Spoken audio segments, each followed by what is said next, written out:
Assalamualaikum warahmatullahi wabarakatuh.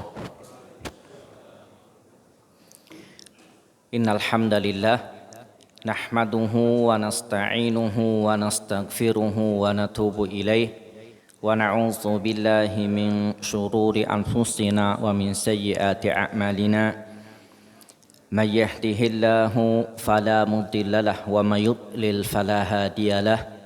Asyhadu an la ilaha illallah wahdahu la syarikalah wa asyhadu anna Muhammadan abduhu wa rasuluh. Qala jalla jalalu fi kitabih ya ayyuhallazina amanu taqullaha haqqa tuqatih wa la tamutunna illa wa antum muslimun. Wa qala ya ayyuhan nasu taqu rabbakumul ladzi khalaqakum min nafsin wahidah wa khalaqa minha zawjaha wa bassa minhuma rijalan katsiran wa nisaa'a wattaqullaha allazi tasaaluna bihi wal arham innallaha kana 'alaikum raqiba. Ya ayyuhallazina amanu taqullaha wa qulu qawlan sadida yuslih lakum a'malakum wa yaghfir lakum dhunubakum wa may yuti'illaha wa rasulahu faqad faza fawzan 'azima. Amma ba'd, fa inna khairal hadits kitabullah wa khairal hadyi hadyi Muhammadin sallallahu alaihi wasallam wa syarrul umuri muhdatsatuha wa kullu muhdatsatin bid'ah wa kullu bid'atin dhalalah wa kullu dhalalatin finnar. Jamaah salat maghrib, ikhwani wa akhwati fiddin, a'azzani Allah wa iyyakum jami'a.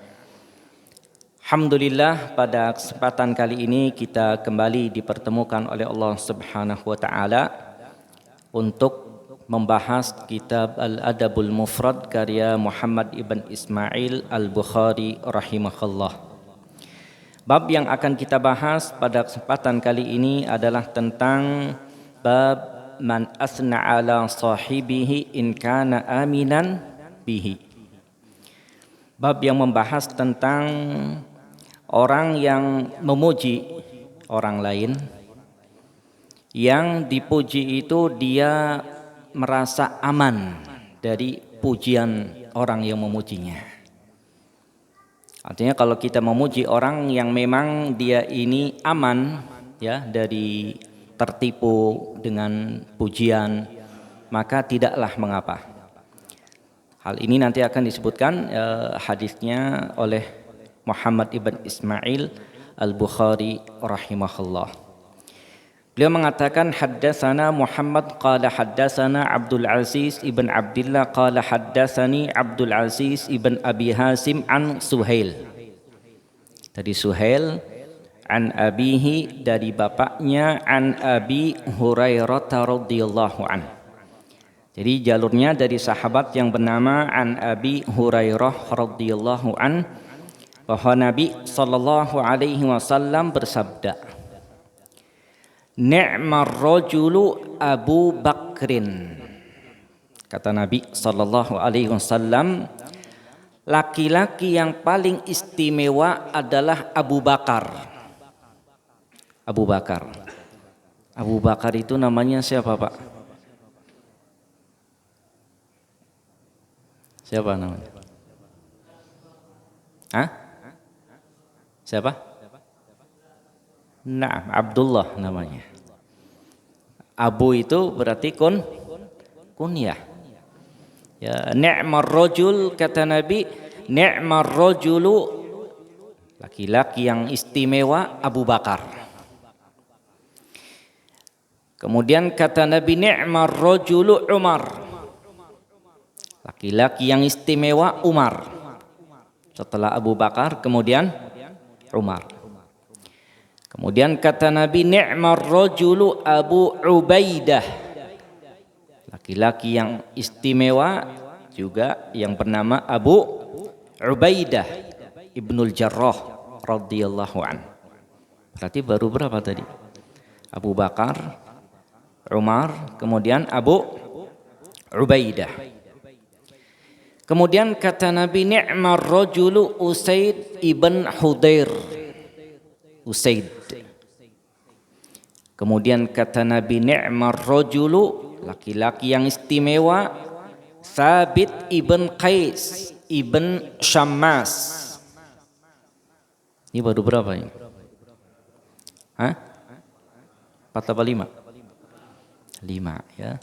Kemudian kata Nabi, ni'mar rajul Mu'az ibn Amr ibnul Jamuh. Laki-laki yang istimewa. Kemudian yang ketujuh, ni'mar rajul Mu'az ibn Jabal. Laki-laki yang istimewa juga Mu'az ibn Jabal. Jadi semuanya ada berapa? 7. Nabi menyebutkan ketujuh nama sahabat tadi dengan apa? Ni'mar rajul. Laki-laki yang istimewa. Berarti ini memuji sahabat-sahabat tadi. Ni'mar rajul ya Abu Bakar, ni'mar rajul Umar, ni'mar rajul Abu Ubaidah, dan seterusnya sampai 7 sahabat disebutkan oleh Nabi ni'mar rajul. Laki-laki yang istimewa. Kemudian Nabi pun setelah itu mengatakan wa bi'sar rajulu. Dan laki-laki yang jelek, laki-laki yang buruk, kata Nabi sallallahu alaihi wasallam adalah fulan, si fulan. Wa bi'sar rajul, laki-laki yang jelek yang buruk, fulan. Hatta adda sab'ah, sampai Nabi menghitungnya 7 kali juga. Berapa kali ngitungnya? 7 kali. Hadis ini ya kata Syekh Zaid bin Muhammad bin Hadi Al-Madkhali menunjukkan tentang apa? Yang pertama, hadis ini menjelaskan tentang keutamaan orang-orang yang dipuji oleh Nabi sallallahu alaihi wasallam dengan kebaikan. Berarti mereka punya keistimewaan ya dalam sejarah hidup mereka. Ya, karena Rasulullah sallallahu alaihi wasallam tidaklah mengatakan kecuali yang diucapkannya itu wahyu dari Allah Subhanahu wa taala. Jadi Nabi itu yatakallam bi'ilmin syar'i min wahyillahi tabaraka wa ta'ala. Nabi berkata dengan wahyu, dengan ilmu yang syar'i, wahyu dari Allah Subhanahu wa taala, bahwa Abu Bakar seperti ini, Umar seperti ini, Abu Ubaidah seperti ini, Mu'az ibn Qais seperti ini, Mu'az ibn Jabal seperti ini. Wahyu dari Allah Subhanahu wa taala. Dan ini juga menunjukkan tentang apa? Tentang bagaimana posisi para sahabat radhiyallahu anhum. Dan Syekh Abdul Razak Ibn Abdul Muhsin ya hafizahullah, dalam kitabnya Wajibuna Nahwa Sahabah, kewajiban kita terhadap para sahabat radhiyallahu anhum, bahwa sahabat ya secara keseluruhan yang paling afdol itu ada 10 yang dijamin masuk surga. Nah, dari 10 sahabat itu kemudian mengerucut kepada 4 sahabat terbaik. Siapa aja, Pak? Abu Bakar, Umar, Utsman, dan Ali. 4. Makanya Ali tatkala ditanya siapa sih yang paling terbaik? Abu Bakar. Kemudian Umar, Utsman. Kemudian ditanya yang keempat, Alinya diam. Padahal yang tepat setelah Utsman siapa? Ali, tapi Ali tawadhu, diam. Padahal memang Ali keempat. Nah, dari keempat sahabat yang terbaik itu, yang paling terbaik Abu Bakar dan Umar. Abu Bakar dan Umar. Dan dari 2 sahabat ini yang paling pertama siapa? Abu Bakar radhiyallahu an. Bahkan beliau mengatakan manusia terbaik ba'dal anbiya war rusul, setelah para nabi dan rasul, Abu Bakar radhiyallahu an. Paling terbaik. Gimana tidak, Pak? Di saat Nabi SAW butuh harta, maka harta Abu Bakar yang paling berjasa dalam dakwah Nabi. Membebaskan budak di awal-awal tatkala ditindas Bilal. Yang membebaskan Bilal siapa? Abu Bakar radhiyallahu an, dengan hartanya. Tatkala Nabi dilukai oleh orang-orang kafir Quraisy, ingin dicelakai, maka Abu Bakar menghalangi sampai Abu Bakar luka, pingsan, dipukuli. Kemudian dibawa oleh keluarganya, takut ada apa-apa, pingsan sampai berdarah. Setelah sadar, Abu Bakar langsung mengatakan, kaifa halu Rasulillah sallallahu alaihi wasallam. Bagaimana keadaannya Rasulullah sallallahu alaihi wasallam? Baru sadar. Lihat, antum baru sadar sakit langsung megangnya apa? Gimana badan anak? Abu Bakar enggak. Gimana keadaan Nabi sallallahu alaihi wasallam? Coba utus seseorang, lihat kondisi Nabi sallallahu alaihi wasallam, khawatir sesuatu menimpa kepada Nabi sallallahu alaihi wasallam. Kemudian lihat bagaimana tatkala Nabi diperintahkan oleh Allah Subhanahu wa taala untuk hijrahnya para sahabat. Sudah mulai hijrah. Hijrah pertama ada yang ke Habasyi, Ethiopia, ada lagi yang kemudian ke Madinah. Abu Bakar udah siap-siap. Kata Nabi, nanti tunggu. Padahal beliau udah siap-siap nih, ingin cepat-cepat hijrah. Kata Nabi, jangan, tunggu. Akhirnya Allah pilihkan yang menemani hijrah dengan Nabi siapa? Abu Bakar radhiyallahu an. Umar udah kemana? Udah pada hijrah ke Madinah. Tinggal Abu Bakar. Tapi beliau nunggu sampai kemudian Nabi sallallahu alaihi wasallam mendapatkan wahyu agar segera hijrah. Kenapa? Karena orang-orang kafir Quraisy ingin membunuh Nabi di malam itu. Maka segera Nabi pun menemui Abu Bakar dan memberitahu bahwa malam nanti akan hijrah bersama Nabi sallallahu alaihi wasallam. Tatkala Abu Bakar bertanya, apakah aku yang menemanimu ya Rasulullah? Naam. Ya. Perintah Allah Subhanahu wa taala, yang menemaninya siapa? Abu Bakar.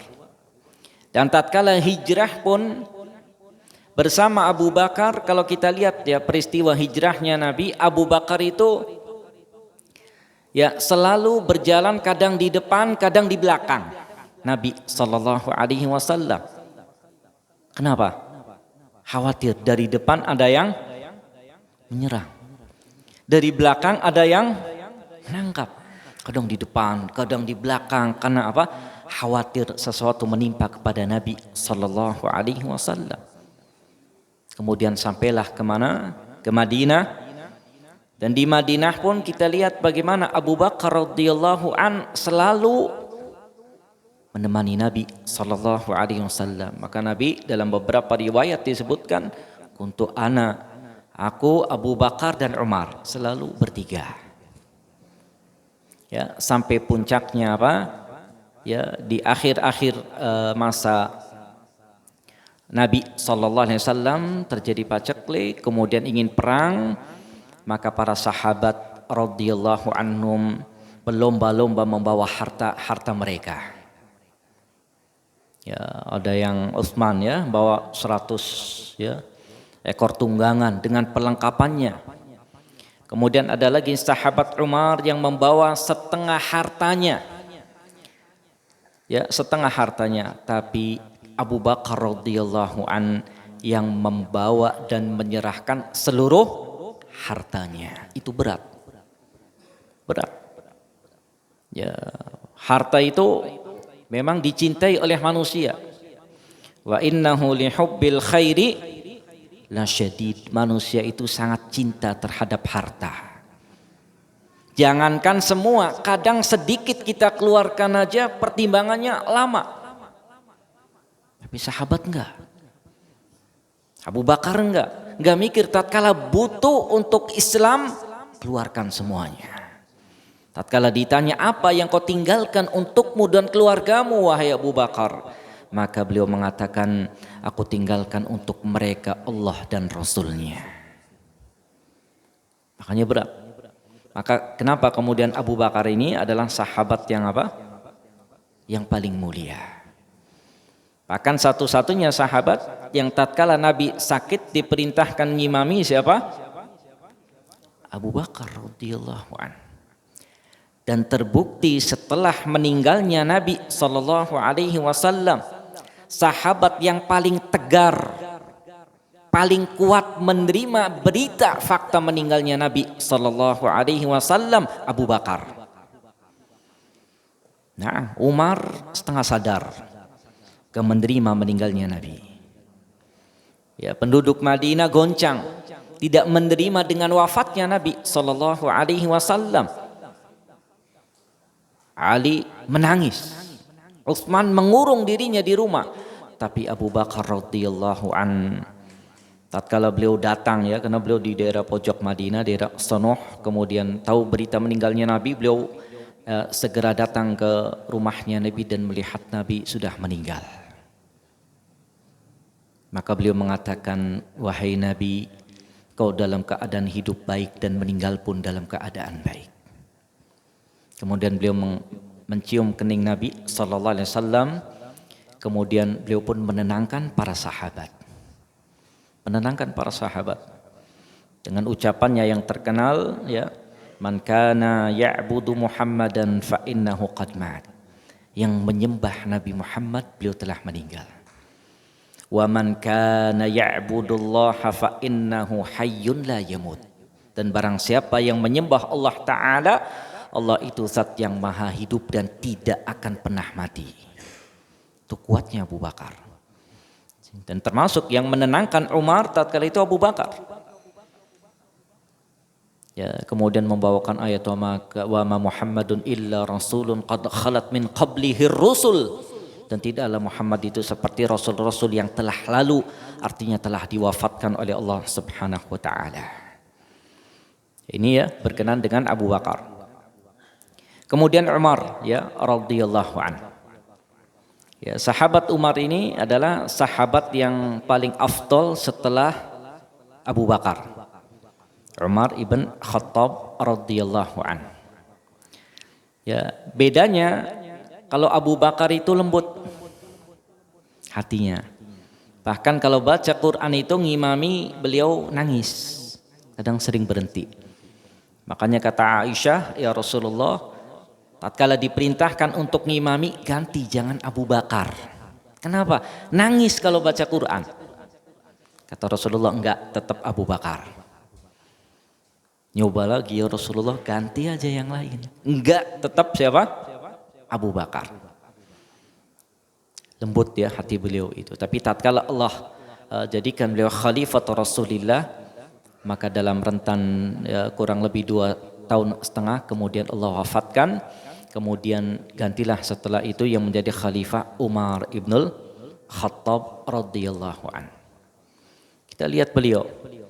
Ya, di antara keutamaan sahabat Umar ini, ucapan-ucapannya itu ya bertepatan dengan ayat-ayat Quran tentang masalah hijab, ya, tentang salat ya di maqam Ibrahim. Itu usulannya siapa? Umar, yang ternyata bertepatan dengan firman Allah Subhanahu wa taala. Kemudian lihat bagaimana keimanan ya sahabat Umar ya radhiyallahu an, di mana beliau sahabat yang syaitan pun lari kalau berpapasan dengan beliau karena imannya beliau kepada Allah Subhanahu wa taala. Dan terkenal dengan apa? Keadilannya. dan terkenal dengan apa? Zuhudnya beliau dalam memimpin kaum muslimin. Orang mau menemui dia gampang, ya, tidak ada pengawal. Kadang tidur di mana? Hah? Di bawah pohon. Tidur di mana jadi? Ya, ini sahabat Umar ibn al-Khattab radhiyallahu an. Ya, kemudian sahabat-sahabat lain ya seperti yang kita sebutkan tadi, Abu Ubaidah, ya Ibnul Jarrah, ya kemudian Mu'adz ibn Jabal, yang sering kita dengar hadisnya tatkala Rasulullah sallallahu alaihi wasallam mengutus beliau kemana? Ke Yaman. Ya, Mu'adz ibn Jabal diutus ke negeri Yaman. Jadi ada dua sahabat yang tatkala itu diutus ke negeri Yaman, di antaranya Mu'adz ibn Jabal, mengajarkan Islam kepada penduduk Yaman. Di antaranya sahabat Mu'adz ibn Jabal radhiyallahu anhu. Tapi kemudian yang berikutnya, hadis tadi menunjukkan tentang bolehnya memuji orang yang memang orang itu aman dari ya tertipu dengan pujian yang kita puji, yang kita pujikan kepada dia. Jadi kalau kita lihat orangnya ini tidak tertipu ya, atau memang kebaikan itu ada pada dia, kita puji secukupnya saja, secukupnya, dan itu boleh. Tapi kalau memang tipe orangnya kita puji justru malah tambah tinggi, jangan. Justru ini yang akan menjatuhkan dia. Tapi kalau misalkan kita lihat memang ada pada dia kebaikan itu, ya, kemudian tidak membuat dia tertipu, maka boleh. Dan itu pernah dilakukan oleh Khadijah radhiyallahu anha. Tatkala Nabi sallallahu alaihi wasallam, ya, beliau pulang dari Gua Hira, tatkala menerima wahyu yang pertama kali, beliau dalam keadaan gemetar dan takut. Pulang ke rumah dan mengatakan, laqad khasyitu ala nafsi, wahai Khadijah, aku khawatir sesuatu menimpa pada diriku. Maka Khadijah kemudian mengatakan, wallahi la yukhsikallahu abada, demi Allah, Allah selama-lamanya tidak akan menghinakanmu. Kenapa? Engkau orangnya senang membantu orang yang susah. Engkau orangnya senang memuliakan tamu. Engkau senang membantu orang yang sedang dalam keadaan sulit. Disebutkan kebaikan-kebaikan Rasulullah langsung kepada Rasulullah. Nah, ini, dan Rasulullah tidak mengingkari akan hal itu. Ya, tidak mengingkari, dibiarkan saja karena memang itu fakta yang ada pada Nabi sallallahu alaihi wasallam. Jadi kalau kita melihat orang yang memang dia su'adlin, dia adil, dia baik, ya kita mengatakan secukupnya dengan fakta yang ada, nggak apa-apa. Tapi yang berlebihan, kemudian tipe orangnya memang senang dia apa? Dipuji, ya, kemudian membahayakan, jangan. Khawatir nanti akan ada pada dirinya sifat ujub. Kemudian yang berikutnya ucapan Nabi sallallahu alaihi wasallam, bi'sar rajul fulan. Fulan adalah orang yang paling jelek. Fulan adalah orang yang paling jelek, sampai Nabi menyebutkan 7 kali, 7 orang. Dan ini Nabi sallallahu alaihi wasallam menyebutkannya secara nakirah umum, tidak tunjuk orang langsung, namanya nggak disebut. Ya, namanya nggak disebut. Kecuali kata beliau, tatkala ada hajat kebutuhan untuk memperingatkan manusia, awas, hati-hati, fulan buruk karena membahayakan. Dia ini senang mendakwahkan hal-hal yang menyimpang. Dia terkenal dengan mendakwahkan hal-hal yang berbau syirku billah. Si fulan ya senang menyebarkan dan mendakwahkan hal-hal yang ada bid'ah, khurafat. Diingatkan sebatas itu.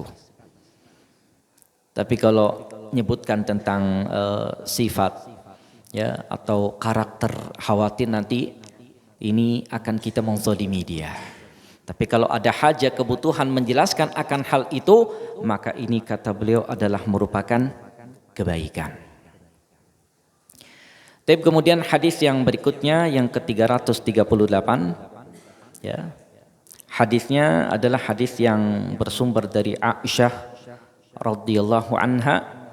Ada seorang laki-laki yang minta izin ya untuk bertemu dengan Nabi sallallahu alaihi wasallam. Kemudian ditanya siapa? Fulan. Maka kata Nabi, izinkan dia ya masuk, dan Nabi mengatakan tentang laki-laki ini, fabi'sa ibnul ashirah, ini orang paling jelek di daerah ini. Ini orang ini yang mau masuk ini adalah orang yang paling apa? Paling jelek di kampung ini. Ya, kemudian akhirnya laki-laki ini masuk. Falamma dakhala alana lahul kalam. Laki-laki ini masuk, disambut oleh Nabi, imbasata lahu, Nabi pun berkata lembut dengan dia, menyambut dia ya dengan kata-kata yang baik. Ya, kemudian akhirnya laki-laki ini pun minta izin pulang. Kemudian setelah itu ya masuk lagi laki-laki yang lain, yang kedua. Minta izin. Siapa? Fulan. Kata Nabi tentang fulan ini adalah orang yang paling terbaik di kampung ini. Akhirnya diizinkan masuk ya. Kemudian Nabi pun enggak menyambut terlalu berlebihan, enggak, biasa saja. Selesai ngobrol minta izin, kemudian laki-laki tadi yang kedua pulang. Akhirnya Aisyah radhiyallahu anha bertanya, "Ya Rasulullah, kenapa sikapmu tadi berbeda? Ya, sama orang yang kau tadi bilang paling jelek, ternyata engkau menyambut baik, santun, kemudian nyambutnya dengan enak, ya. Sama yang kedua biasa saja." Maka kata Nabi sallallahu alaihi wasallam, "Wahai Aisyah, inna syarran nasi manzilatan indallah." Sesungguhnya sejelek-jelek manusia kedudukannya di sisi Allah Ta'ala adalah orang yang dijauhi oleh manusia karena khawatir terkena getahnya. Paham gak Pak? Masih belum ya? Hadis ini ya sebetulnya menunjukkan tentang apa? Ya, pertama, orang yang paling jelek kedudukannya di sisi Allah Ta'ala adalah orang yang banyak berbuat ulah keburukan, khawatir orang lain kena getahnya. Kenapa Nabi kok sikapnya kepada orang yang pertama itu santun, lembut gitu ya, kemudian ngobrolnya juga enak, supaya apa? Supaya Nabi tidak terkena getah orang tadi. Artinya gini, kalau kita ngadepin orang yang gak baik, dia datang, kemudian kitanya pasang badan, itu mau apa? Kira-kira jadinya apa? Hah? Jadinya ribut, berantem. Nah, ini madaro, artinya bahasa mudanya dalam Islam itu terkadang basa-basi boleh. Itu dilakukan oleh Nabi. Tatkala tahu orang yang gak baik, Nabi merespon dengan baik, dengan harapan apa? Tidak terkena keburukan getah orang buruk tadi. Tapi kalau yang kedua datangnya memang orangnya apa? Baik, orangnya memang ya enggak macam-macam, ya biasa saja. Ini yang dilakukan oleh Nabi sallallahu alaihi wasallam. Ya, dan ini maksud daripada hadis tadi. Jadi kalau mendapati orang yang memang dia nih tipenya enggak baik, ya, kemudian buruk, maka hendaknya kita apa? Kita santun agar apa? Agar ya tidak terkena dari getah keburukan dia. Tapi kalau orangnya memang santun ya, baik ya, maka kita ya cukup dengan kondisi dia. Jamaah salat maghrib yang dirahmati oleh Allah Subhanahu wa taala. Kemudian hadis yang ke-339 dan 340 ini yang terakhir ya dari Abi Ma'mar, ya. Beliau berkata, qama rajulun yusni ala amirin minal umara. Kata Abi Ma'mar, ada seorang laki-laki yang berdiri, kemudian dia memuji seorang pemimpin. Memuji pemimpin yang seperti ini, ya. Artinya dia mulai memujinya itu berlebihan. Faja'ala al-Miqdad yahthi fi wajhihi turab. Maka di situ ada Miqdad, seorang sahabat. Miqdad langsung ngambil tanah, ya, kemudian apa? Menaburkan tanahnya itu di wajahnya. Menaburkan apa? Tanah itu di mana? Di wajahnya, di mukanya. Waqal, dan Miqdad mengatakan, amarona Rasulullah sallallahu alaihi wasallam an nahsiya fi wujuhil maddahin at-turab. Kita diperintahkan oleh Rasulullah sallallahu alaihi wasallam untuk menabur tanah, debu di wajah orang-orang yang suka memuji dengan berlebihan. Jadi kalau antum ada yang memuji, diapain? Hah?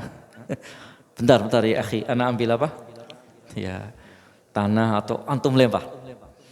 Kalau memang dia sudah mulai, ya, memujinya dengan berlebihan, antum orang yang paling terbaik di Indramayu, ini berat ini yang kayak gini. Nah ini mulai dia apa? Ya, yang kata Miqdad, inilah yang diperintahkan oleh Nabi sallallahu alaihi wasallam. Kemudian di hadis yang ke-340-nya, ya, ada seorang laki-laki yang memuji laki-laki yang lain. Inda Ibni Umar, di sisi Ibnu Umar radhiyallahu anhuma. Jadi ada Ibnu Umar di situ. Laki-laki ini muji laki-laki lain berlebihan. Maka langsung Ibnu Umar mengambil apa? Mengambil tanah dan apa? Dan melemparkan tanahnya itu ke mulutnya. Langsung kemana? Ke mulutnya. Waqal, dan Ibnu Umar mengatakan, qala Rasulullah sallallahu alaihi wasallam, Rasulullah sallallahu alaihi wasallam bersabda, idza raaitumul maddahin, ya, apabila kalian melihat orang-orang yang maddahin tadi, yang berlebihan dalam memuji, maka fahsu fi wujuhihim at-turab, maka lemparlah tanah pada wajah-wajah mereka. Maddahin artinya memujinya sangat berlebihan. Ya, hadis ini menunjukkan tentang apa? Tentang tadi, ya, tatkala ada orang yang sudah memuji dengan berlebihan. Nanti ada di riwayat yang berikutnya, kalau masih ada waktu agak sedikit panjang. Ya, kalau ada orang yang memuji dengan berlebihan, ini akan menjatuhkan orang yang dia puji. Agar itu tidak terjadi, maka inilah yang diperintahkan oleh Nabi sallallahu alaihi wasallam. Ambil tanah, atau ya diingatkan dulu lah, ya akhi, ya antum bisa menjatuhkan anak. Ya, jangan terlalu sering-sering memuji. Ya, terlebih pujiannya itu memang sesuatu yang tidak ada pada kita. Ya, dibilangnya orangnya ini padahal tidak ada pada dia. Maka ini akan menjatuhkan dia, dan ini, ya, sangat dilarang di dalam Islam. Jemaah salat maghrib yang dirahmati oleh Allah Subhanahu wa taala. Kemudian di hadis yang terakhir yang berikutnya, ya, ini dari seorang, ya, sahabat yang bernama Mihjan al-Aslami. Ya, Mihjan al-Aslami. Dia berkata, dia, ya, Mihjan, ya, dengan sahabatnya yang bernama Roja ibn Abi Roja. Ya, pada suatu hari, ya, keduanya ini datang ke masjid di Basrah di Irak. Maka, ya, keduanya mendapati seorang sahabat yang bernama Buraidah al-Aslami di pintu dari pintu-pintu masjid sedang duduk. Ada sahabat yang duduk. Kemudian dia pun berkata, tuh di masjid ada seorang laki-laki yang sedang sholat, lagi sholat. Yutilu sholat, sholatnya panjang, keberhenti-berhenti sholatnya. Ya, sholatnya sangat apa? Sangat panjang. Maka kemudian faqal, ya Buraidah ini berkata, wahai Mihjan, atau salli kama yusalli sukbah, bisakah engkau ini sholat seperti sholatnya laki-laki yang tadi sholatnya panjang? Maka Mihjan pun tidak menjawabnya dan kembali. Kemudian Mihjan pun berkata, ya, sesungguhnya Rasulullah sallallahu alaihi wasallam pernah pergi bersamaku dan memegang tanganku. Ya, sampai kemudian kita pun dengan Nabi naik ke Gunung Uhud. Naik ke Gunung Uhud di Madinah. Kemudian fa'ashrafa 'alal Madinah. Naik Gunung Uhud menghadap ke pusat kota Madinah. Faqal, dan Nabi mengatakan, wailu ummiha min qaryatin yatrukuha ahluha ka'amar ma takun ya'tiha dajjal. Celaka bagi penduduk kota Madinah yang lagi makmur-makmurnya kota itu kemudian ditinggalkan nanti kota Madinah itu. Tatkala apa? Ya'tiha dajjal, dajjal nanti datang ke kota Madinah. Fayajidu ala kulli babin min abwabiha malakan, maka di setiap pintu Madinah ada malaikat yang menjaga, gak bisa masuk dajjal. Ini di akhir zaman. Tsumman hadara hatta idza kunna fil masjidi, maka kemudian kata Mihjan, sampai kemudian kita berpaling kemudian di Masjid Nabawi di situ, maka Rasulullah sallallahu alaihi wasallam ra'a rajulan yusalli wa yasjud wa yarka'. Rasulullah melihat di Masjid Nabawi ada orang laki-laki yang dia salat, sujud, rukuknya panjang, salatnya baik. Maka Rasulullah berkata kepadaku, kata Mihjan, man hadza? Siapa itu laki-laki yang salatnya panjang, salatnya panjang? Maka kata Mihjan, fa akhadtu utri, aku pun memuji laki-laki itu, orangnya salatnya rajin, salatnya tekun, salatnya khusyuk, memuji dengan berlebihan. Faqultu ya Rasulullah, ni fulan, orangnya Masya Allah rajin, tekun, ibadahnya macam-macam, dia memuji berlebihan. Maka Nabi pun langsung mengatakan, amsik, udah diam, berhenti.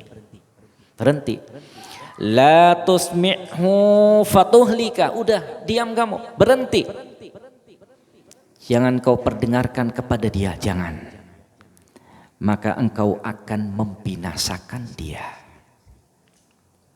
Lihat tatkala ada sahabat yang muji secara apa? Berlebihan, Nabi negur, udah berhenti. La tusmi'hu, jangan kau perdengarkan ucapanmu ini ke dia, jangan. Fatuhlikahu, kau akan membinasakan dia. Ya, maka kemudian ya berpalinglah berjalan sampai kemudian ya berada di satu tempat. Nabi sallallahu alaihi wasallam kemudian mengatakan, inna khaira dinikum aisaruhu, sesungguhnya sebaik-baik agama kalian itu adalah yang paling mudah. Inna khaira dinikum aisaruh, sesungguhnya agama yang paling baik bagi kalian yang paling mudah dan gampang. Nabi mengucapkannya 3 kali. Hadis ini menunjukkan tentang apa? Bahayanya memuji orang secara berlebihan. Yang kedua, agama Islam itu agama yang mudah, agama yang amalan soleh dilakukannya itu tadarruj, bertahap. Jadi kalau orang lakuin ibadah tidak bertahap nanti berat. Makanya dalam konteks puasa, ya, dalam konteks puasa itu bertahap. Ya, ada yang sebulan 3 kali dulu, ya, sahabat datang, kemudian ya masih kuat ya Rasulullah. Ya udah Senin Kamis ya. Kemudian ya Rasulullah Senin Kamis masih kuat. Ya udah kalau Senin Kamis kuat berarti puasanya puasa apa? Puasa Daud. Ya Rasulullah masih kuat juga. Ya artinya sehari puasa, sehari nggak puasa masih kuat. Ya, ya Rasulullah masih kuat ya Rasulullah. Kata Rasulullah udah ini cukup. Ya kenapa? Karena amalan dalam Islam itu agama bagi seseorang dalam amalannya itu bertahap. Ya sama ya seperti orang melakukan sholat juga seperti itu. Ya setelah dia 5 waktunya baik ya tepat ya baru setelah itu ke sholat sunnah. Sholat sunnahnya juga bertahap, rawatib dia sudah selesai baik, kemudian qiyamul lail. Qiyamul lail juga bertahap kata para ulama. Ada yang witirnya dulu ya kemudian baru tambah 4, 2 terus sampai mudah nantinya. Ya, tapi kalau sekali melakukan amalan berat dan panjang biasanya langsung apa? Langsung selesai. Makanya kata Nabi khairul a'mal ya sebaik-baik amalan itu adalah apa? Adwamuha wa in qalla. Rutin ya walaupun sedikit. Rutin ya dengan harapan apa? Amalan itu lebih dawam, lebih kontinu. Ya, semoga Allah Subhanahu wa taala memudahkan kita semua untuk menjadi hamba-hambanya yang bisa tetap dalam ketaatan kepadanya. Jangan mudah untuk menjatuhkan orang lain dengan memuji dia secara berlebihan. Dan ini juga jadi koreksi agar kita menjadi orang-orang yang lebih dekat kepada Allah Subhanahu wa taala. Demikian sallallahu ala nabiyyina Muhammadin walhamdulillahi rabbil alamin. Nah, ini udah masuk azan. Nah, fadhil azan kemudian